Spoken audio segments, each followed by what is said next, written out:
waited. That's not easy.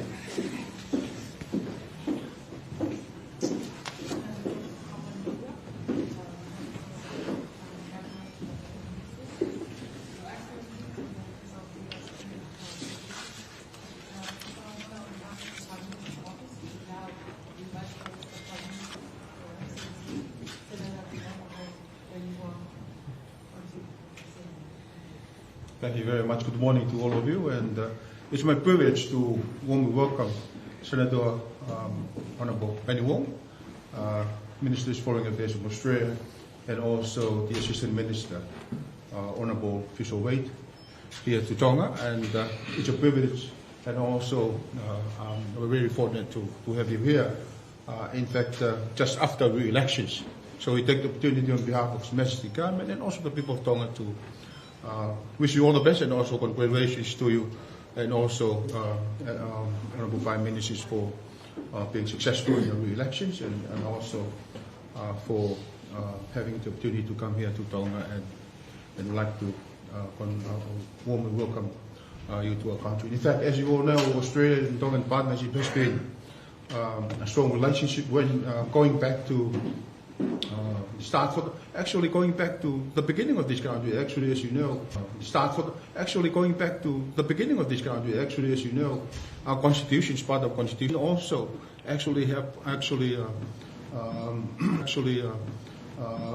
start off with assistance of Australia.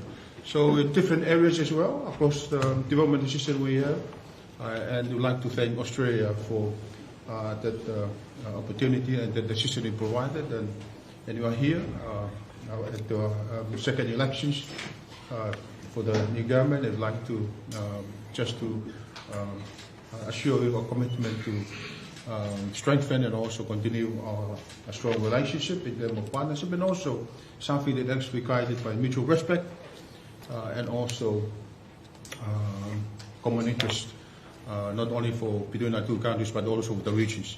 Also thank the Honourable Senator for strong leadership being exercised in terms of the regional organisation in the Pacific is very, very central, particularly now in circumstances where it's very, very global scene is very uncertain, particularly changes in terms of trades.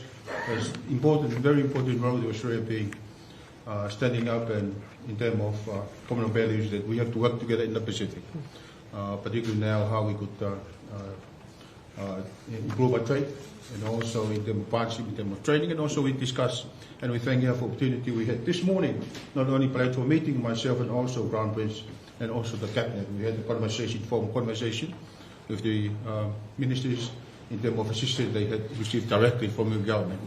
So again, just to reassure our long-standing cooperations in several areas, including security, that's very important going forward, climate change, also health, education, and also the BAR, the labour mobility program. That's a program that we have actually the impacts you very go down to a root of a bit, but in the area, not only for our partner, but also to acknowledge your assistance for our Tongan diaspora in Australia. And I think we're looking after them and also attending to their needs is something I'd like to thank you. So I hope your visit here will be successful, and try our best to make sure that our collaborations actually live up to your expectations. We have to make use of our assistance to us in a way that through the range of our friendships. I think that was a very faithful and trustworthy partner, and I think that's what we know. We know we have a responsibility for our people, but again, thank you for the financial assistance and technical assistance provided for Tonga. So wish you all the best, and we hope your visit here will be something that encourage and enrich our relationship. Thank you very much. Well, thank you very much, Prime Minister, and can I thank you for your warm welcome to both myself and to my assistant, to thank your Cabinet for the opportunity to engage with you. I have been really appreciative of the discussions we have had. It's always such a wonderful honour to return to Tonga. Tonga stands out in our nation, in our region, as a nation that understands strengthens sovereignty, but also acts with humility. And that leadership is very important to the Pacific family. You know, we're joined not just by geography, but also by history and by friendship. And we are also joined by a shared vision of the Blue Pacific. Peaceful, stable, prosperous, in which our sovereignty is assured. And I know Tonga is a nation that has proudly assured its sovereignty, defended its sovereignty over centuries. We are honoured to be Tonga's largest development and security partner. But you know what we value most? We value most your trust. That is what we value most. That is why we are here, and that is why we want to continue to be trusted friends. This visit is an example of that commitment, but I'm pleased to build on the partnership that we have built together. So today, Australia is committing $50 million over 4 years to launch the next phase of the Tonga Australia Support Platform and the Health Sector Support Program. These are initiatives which will help deliver stronger public governance, better health services and greater gender equality, and all driven by your priorities, Tonga's own priorities. As you and I discussed, Prime Minister, we're also providing an additional $5 million in budget support to help you strengthen your health infrastructure, and also that difficult task which you and I discussed as current and former finance ministers of balancing the budget. These are contributions which are about economic resilience. These are contributions with the objective of continuing to work with you to build that strong foundation for your long-term sustainability, because financial and economic sustainability contribute to safeguarding a country's sovereignty. And I know the Kingdom of Tonga, the people of Tonga understand that. And sovereignty is about making sure that decisions for your country continue to be made by your country, by your people. We have a vision of, as you discussed, Prime Minister, Pacific security, which has the PIF, Pacific Islands Forum, and its members at its core. And when we together can decide our own destiny, when we are strong and independent and collaborative with each other, that is when we are all more secure. We are all more secure. I'm also happy today to be able to announce more support for the incredible work of communities across Tonga. Another $1 million in new community grants empowering local leaders and organisations to deliver locally led solutions. And as an example of the breadth of our partnership, I'm going to give what we in Australia call a shout out today, which is that we have a group of traditional ecological experts who are here in Tonga. They include Australians Bob Muir and Lala Gutchin. They are demonstrating Pacific and Indigenous-led approaches to climate challenges.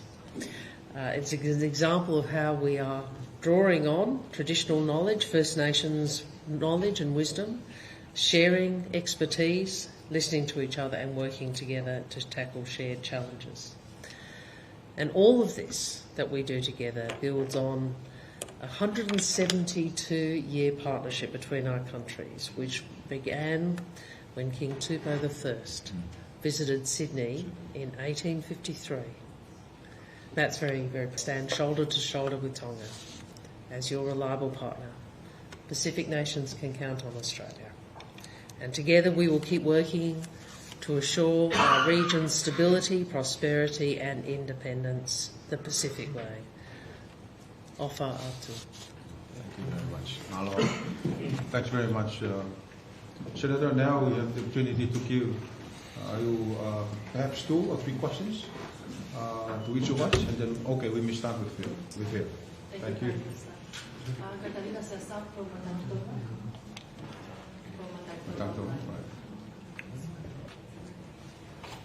Minister Wong, you recognize climate change as a big challenge and the importance of supporting climate resilience business. However, while the UP, you were facing resistance for the expansion of Australia's maritime. How difficult is it to convince Australians that climate resilience in the Pacific Islands is worth fighting for, and how are you going to tackle that? Well, we are a country that has, I think, seen climate change be an issue of great discussion for many years. I was Australia's first ever climate minister when I was much younger. And I think what you saw at the last election was what you saw at the 2022 election, which is, notwithstanding some different views, the Australian people voted very clearly for action on climate change. Very clearly. We stood in that election, just as we did in 2022, with a very clear position on, we will transform Australia's economy and we will work with the rest of the world in the face of climate change. That was the position we took to the Australian people, and the government was returned, and we have a responsibility to carry that mandate forward. We see one of the things that I think gives the Pacific such authority in speaking about climate is because you live it. And you see it every day. It's not a tomorrow thing, it's a here thing. And we are already seeing it in Australia. I come from South Australia. We're the driest inhabited state and the driest continent in the world. And we see the impact of climate change already in terms of rainfall patterns. We see it also in the storms that we have seen in Australia, where we've always had storms, but now we have them more often. So we know this is a shared challenge, and it is one we want to work with you on, including in our collective bid to hold a conference of the parties to elevate the Pacific perspective. As I said, you are a nation. The Pacific peoples are people who speak with authority on climate, and your voice should be heard in the world. George? Mr. Wong, Broken Broadcasting. First, I congratulate you on an event ceremony. With your 93 seats in Parliament, it's amazing. And we are looking forward for more talks like this in the future. Australia is serious reportedly about cutting back emissions in the Pacific. The Pacific is serious about building cities. Tonga is the only small island developing state with its own national climate change plan. Australia is not going. During this trip, I know you went out there, there's 50 billion on the table now, but will Australia directly support this national or local initiative that Tonga is doing during this time of climate change? Well, first, the access to global climate responsive partner. So as Foreign Minister, I have asked Pacific leaders to prioritise. Tell me what was their priority in terms of climate finance. And the very clear message from Pacific leaders was the Pacific Resilience Facility, which is a Pacific-led entity, which, and I pay tribute to Tongan leadership. It is under the leadership of Tonga as chair of the Pacific Island Forum that the Pacific Resilience Facility was established, and we made the foundational investment in that of $100 million. We've also committed around $700 million in total for climate finance to the Pacific. I think the Prime Minister and I have spoken about a fund which preceded this, interacts with the PRF. As you probably know, we've also provided $85 million in budget support as part of our bigger ODA program. Thank you. You can get a question. question, Sam? Or is it just me? I don't think we were interested in more than me. This question is for you, Honourable Prime Minister. I'm glad. We were just saying that he was just feeling left out, so thank you. Equal partnership. He looked left out, so I thought I might. Thank you.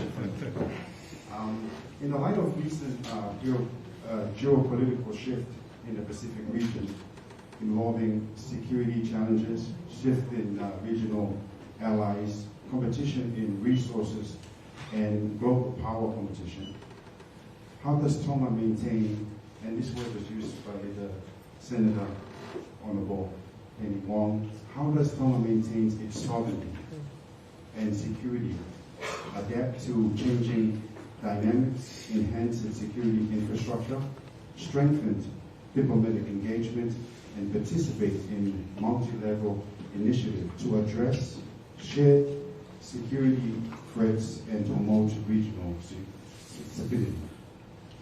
Thank you very much.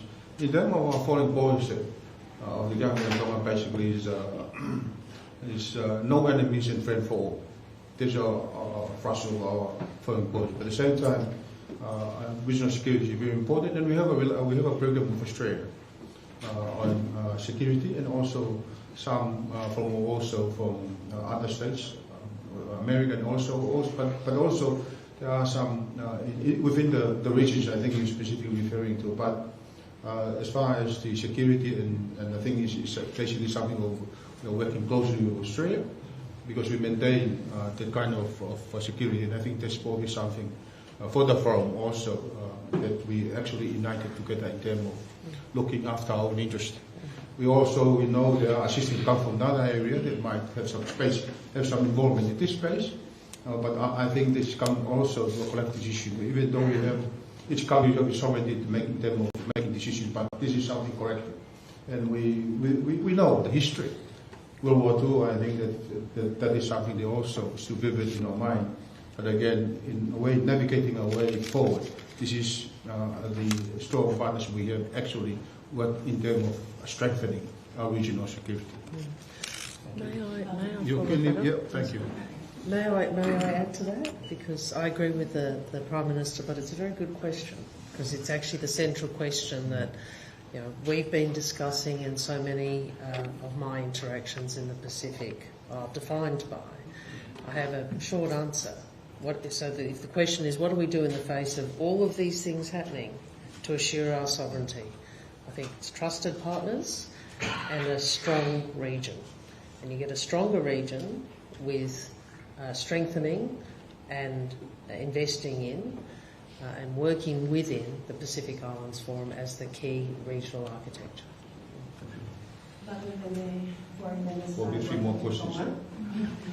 As Tonga chairs the Pacific Island Forum, and at this time of growing geopolitical competition and also climate change urgency, how is Australia ensuring that its strategic interests in the region does not overshadow Pacific priorities, especially when it comes to supporting Tonga's leadership in voicing or amplifying Pacific voice towards Pacific finance, security, and sustainable development? Well, I think we share strategic interests, so I don't accept the way you are. We're not a great power. We're not one of the superpowers. We want a region and a world where our sovereignty is assured. I think that's what Tonga wants. And so our question should be, well, how do we assure our sovereignty in a world which is changing? China is more assertive. The Trump administration has a particular set of economic policies which we take a different view on. We're a tariff-free country, and we're going to stay that way. So what do you do in the face of that change? And it comes back to my answer to your colleague. We want the PIF to work well. We want the PIF to operate in a way that reflects the needs of all of its members. We believe that the provision of security within the Pacific Islands Forum is a contribution to stability. One of the there's 2 things that Tonga has done as chair, which I think have been so important. One is the PRF, the Pacific Resilience Facility, that the Prime Minister and I were discussing. One is the Pacific Policing Initiative. It's Australia-backed, but it's Pacific-led. That's Pacific countries saying we will take responsibility for our own security. And that is an action of resilience. Thank you, Mr. President. From Tonga Broadcasting Commission.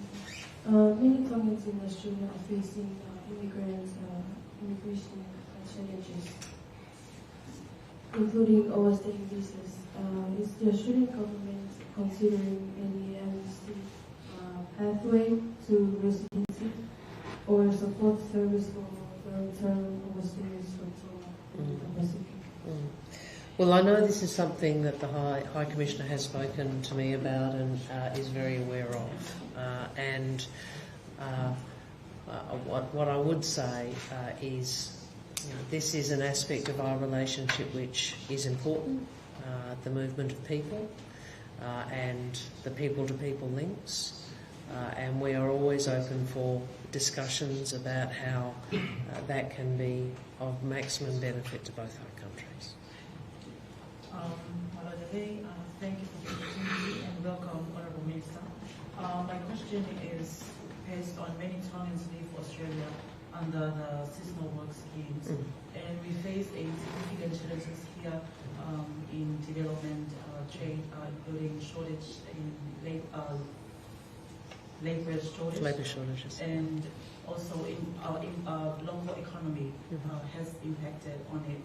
And for my record, Honourable Minister, during the last visit, we discussed this issue, and yet it still remains a concern for us. Sure. My question is, can you clarify on what Australia has been plans to take a short term for addressing these issues, and just add up on that to the Prime Minister of Tonga, how to envision both governments in addressing the same issues? Well, we will be led by what you want. Yes.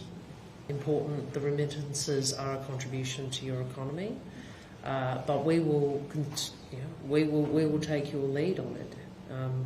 If Tonga doesn't want as many or wants to make requirements about who is part of it, we're open to that. We want it to work for you and for us, and we've taken measures as a Labor government to improve the conditions of workers. They have the same rights as Australian workers. They have the same wages and conditions. We have put an effort into more compliance so that side is dealt with. But in terms of the design of the scheme, how many and who, that's a matter that we would be led by Tonga on. No, thank you very much. That's just to add on to this. Of course, like anything else in life, there are always two parts. One is the advantages, disadvantages. And I think, go back to your comment, we are looking to the design, how we could design the scheme in a way that just actually take care of the social issues that we have. And I think I'll do our best. Of course, some of our people here are very successful, but also there are some social issues about this. Again, we will have to weigh up, but also at the same time, we work together how we could have a scheme adaptable to the current situation. And I thank Australia for being accommodative in terms of that aspect. Thank you.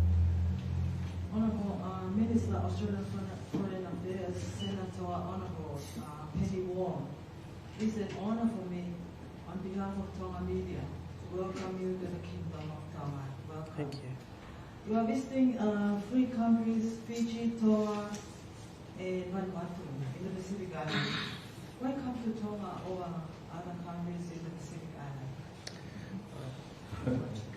Island? We are very good friends. We are very good friends. We are old friends, and we are partners. We're old friends, we're partners for the present, and we are partners for the future. So that's why I'm here. And it's such an honour to be here. So thank you. Right. Thanks very much. I think that's for the time given for us. And again, conclusion, I want to thank you once again, Honourable Minister for Foreign Affairs, for being here, and also the announcement of extra resources to our health and also budget support is something I'm very grateful. And all the best for you and also in your government. And we always here to make sure our partnership is successful for both of us. And thank you very, very much. Thank you.